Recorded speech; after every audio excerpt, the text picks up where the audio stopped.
So far, we're on an extremely dangerous path. There's a move, and it may come to a head in a matter of days, not months, but days.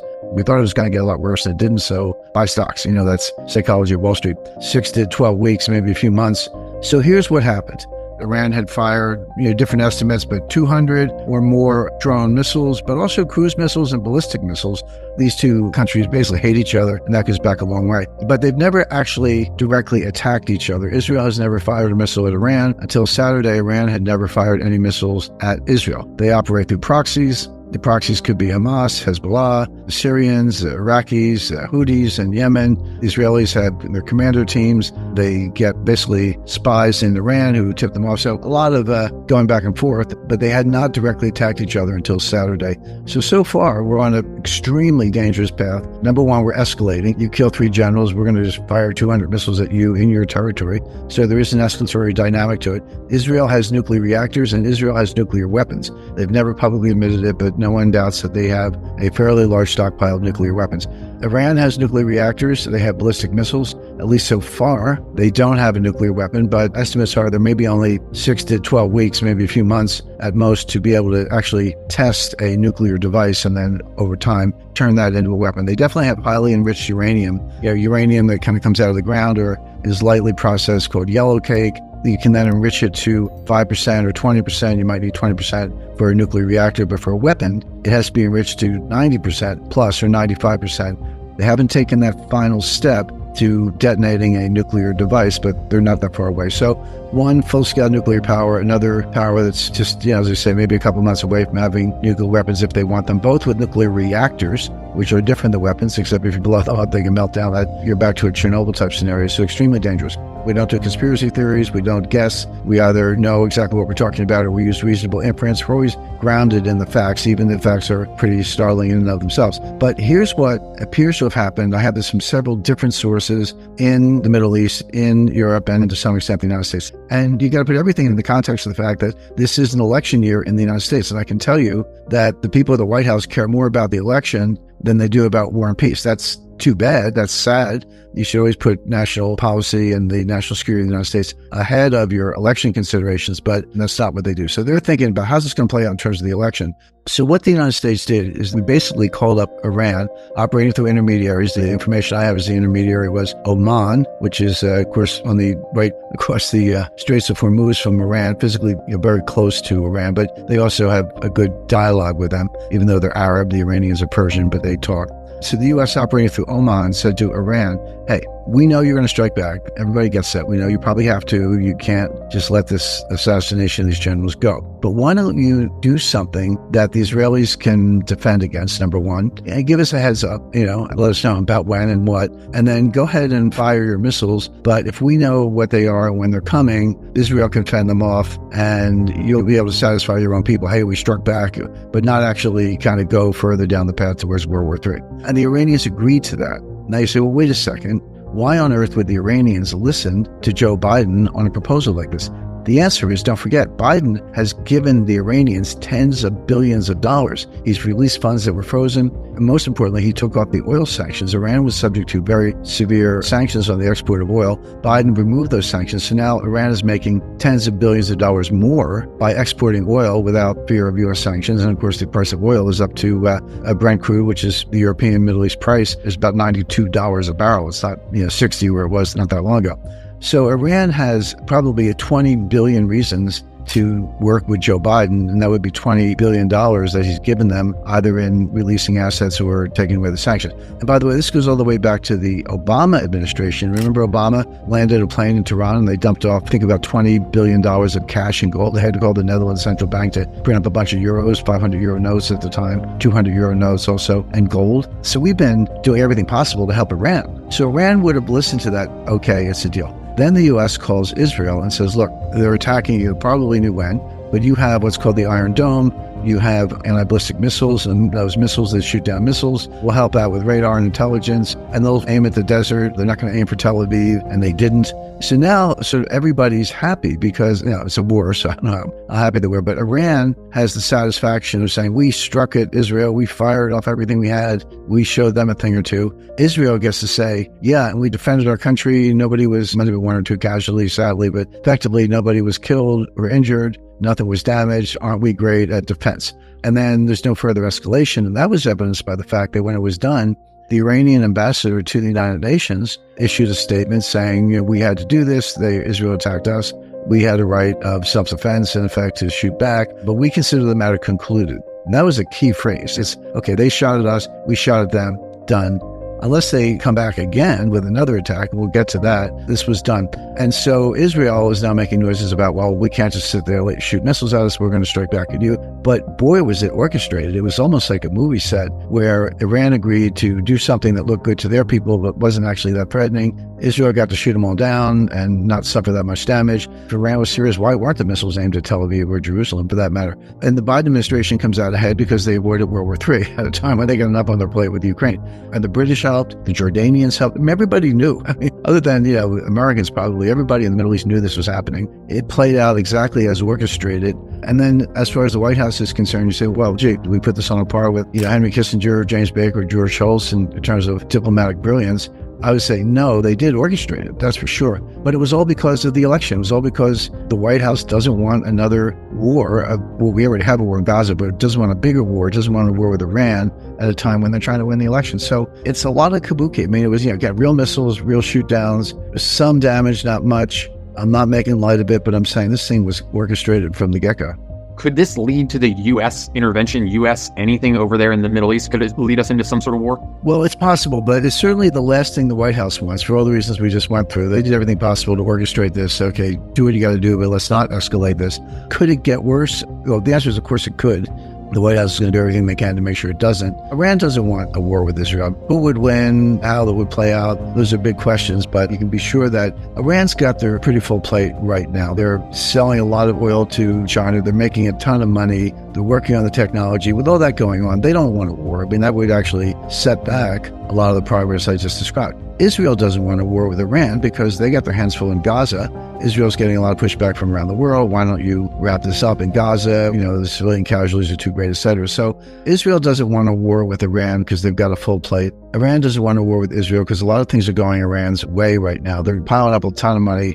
They're making technological advances. They're selling drones to Russia. They're selling oil to China. And they're joining the BRICS. Things are really going well for Iran in a lot of respects. They don't want to mess that up. Neither side wants a war, and the White House certainly does not want a war because of the election, as I described. So my forecast would be this is not going to turn into a wider war, full-scale war between Israel and Iran, at least for the foreseeable future. It's not a 5-year forecast. Call it a 6-month forecast or 1-year forecast. It wouldn't take much to ignite it. Again, this is like a pile of dry kindling. It only takes one match to start a fire. Hopefully no one's lighting the match. I don't think they will for the near future. The potential's there, but I don't think it will turn into a wider war with the foreseeable future. China, no doubt, wants to be East Asia, Western Pacific, hegemonic power. They want to dominate the South China Sea. They want a lot of things. Eventually, they might want to take Taiwan. But again, they're not going to invade Taiwan in the next 6 months, maybe not the next 4 or 5 years. I'm not ruling it out longer term. That issue is not going away. They're confronting, Philippine work boats, or the Philippines are trying to do what South China has already done, which is take some reefs, basically, and dredge up the sea bottom, pile up a lot of sand, make it an island, build facilities on it. That's what the Chinese did. They created islands out of, if not quite thin air, just, like you say, dredged up sand from the bottom of the ocean. China's pushing back, sending Coast Guard vessels in, using water cannons as a weapon to douse these Philippine boats and make it impossible for them to do a lot. There's tension there, but again, nobody wants to see that escalate into a war, least of all the Chinese. These things may turn into wars in the future. That may well be the case, but for now, again, China's got a full plate. China's economy is not doing well. China's economy is slowing down dramatically. Bad debts are piling up. Commercial real estate sectors imploding. Apple has already moved, not quite, but almost 15% of their iPhone production to India. U.S. businesses are not investing in China on the whole.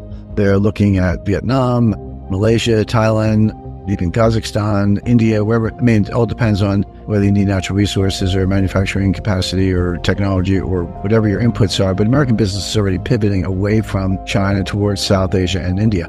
So China's got a lot of problems. And again, I don't think they want to dial up the geopolitical tension beyond what's kind of there in the background. Russia's different. They have no way of avoiding the war in Ukraine. That's way too far along.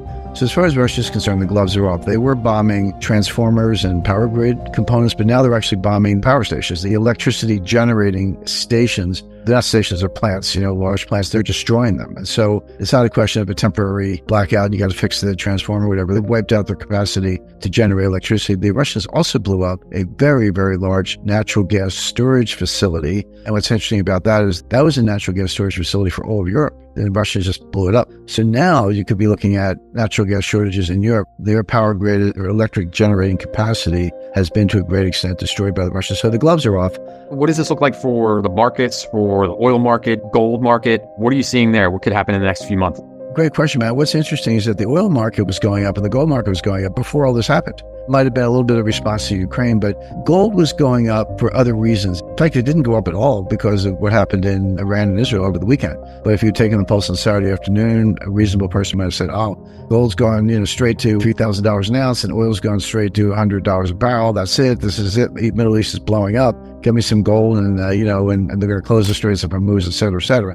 That didn't happen. The price of oil was down a little bit, not a lot, just a little bit. Price of gold down a little bit, not a lot, but we didn't get those big spikes because whether people internalized the fact that this whole thing was orchestrated, which we just explained at the beginning of the interview, quite apart from that, even if you didn't know that, but you just said, well, looks like things have come down a little bit. Yeah. And what we're seeing today is maybe even a bit of a rally. Let's call it a relief rally, which we thought it was going to get a lot worse and it didn't. So buy stocks.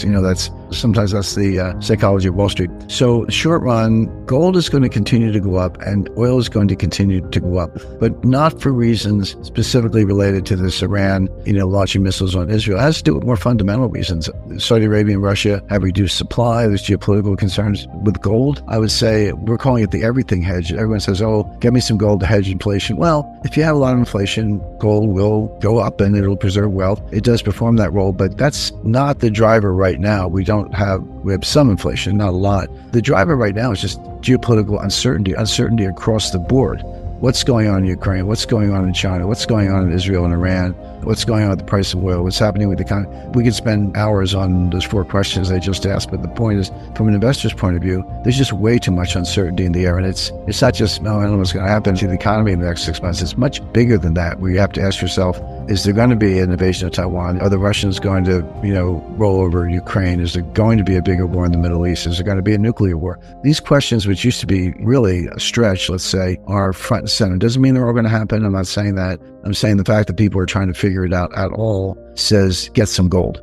And the other driver, which I don't think is getting enough attention, or if it is, people don't understand it, there's a move, and it may come to a head in a matter of days, not months, but days or weeks at the most, which is Russia bought approximately $300 billion of U.S. Treasury securities with dollars. They earned dollars selling oil. They took the dollars and invested them in U.S. Treasury securities as part of their reserve position, and the amount is approximately $300 billion. The U.S. and the Europeans are talking about stealing that money. They've already frozen it. That money, those securities were frozen right after the war began in February 2022. But freezing doesn't mean stealing. Freezing means, okay, they're still yours. They belong to Russia, but you can't have them back. You can't collect the interest. You can't pledge them. You can't get principal maturity. They're yours, but you can't do anything with them. That's freezing. Seizing is different. Seizing is when you steal them, basically. And that's what's being talked about now. And, there's a U.S. Senate is demanding $61 billion for Ukraine. The House conservatives, Republicans are pushing back on that. But what Speaker Mike Johnson might do is say, okay, Ukraine, you can have $61 billion, but we're going to take it from Russia. We're going to steal it from Russia. Or maybe we'll borrow the money and secure the loan with a pledge of the securities. And when Ukraine defaults, which they inevitably will, the creditor can take the securities as collateral. I mean, there are a lot of Mickey Mouse structuring issues around this, but they all boil down to the same thing, which is stealing the Russian money. Now, just kind of putting that to one side, that's playing out, I think would be an enormous blunder, a world historic blunder on the part of the United States to do that. But they're heading that direction. But look at the rest of the world. Think about China, Taiwan, South Korea, India, Saudi Arabia, et cetera, a lot of other countries, Brazil, who have tens or hundreds of billions or even upwards of $1 trillion of U.S. Treasury securities. I should put Japan on the list. When you watch the United States steal the U.S. Treasuries from Russia, how comfortable do you feel holding U.S. Treasuries in your reserve position? Can you comfortably say, oh, the U.S. will never steal them? How do you know? What if you do something that the U.S. doesn't like and they say, well, we did it to Russia, we'll do it to you? So then you look around and say, well, where else can I put my dollars? Because they earn dollars through exports or et cetera. Where else can I put my dollars? Well, do you like Italian bonds, German bonds, Japanese bonds? Better, if U.S. Treasuries aren't secure, if the U.S. doesn't follow the rule of law, if for that matter, the Europeans participate in stealing the Russian securities, which they would have to because most of them are actually in Europe at European custodians, why would you feel any more comfortable with German, Italian, or Japanese bonds? I think the answer is you wouldn't. So where else do you go? Gold. I'm not making a gold bug argument. I'm not saying we're going back to a gold standard. I'm just saying if the U.S. steals the Russian assets consisting of U.S. Treasury securities, and you're not comfortable being in sovereign securities, the only place you can go is gold. That's what's driving the price, because the Americans are too dumb to understand that. I did some calculations the other day. It was kind of interesting. So the U.S. is talking about stealing the $300 billion of U.S. Treasury securities owned by Russia. And sometimes they say, well, we'll just take $6 billion, we'll take the interest, whatever it is, it's theft. But they haven't actually done it yet. Meanwhile, Russia's gold reserves, Russia has 25% of the reserves in gold today. They've been in that position for a while. The value of their gold went up by $50 billion. When gold went from $1,800 an ounce, where it was a couple of months ago, to about just under $2,400 an ounce, which is where it is today, that delta, that change of $600 per ounce times the number of ounces, and there are 35,000 troy ounces in a metric ton approximately. Russia has 3,000 metric tons. But when you do the math, the number is about $50 billion. So just by talking about stealing the securities, the United States has enriched Russia by $50 billion because they've created a gold bull market, and Russia owns gold. It just shows you how dumb U.S. policymakers are, but Russia right now is counting their winnings because, as I said, they just made $50 billion on their gold holdings.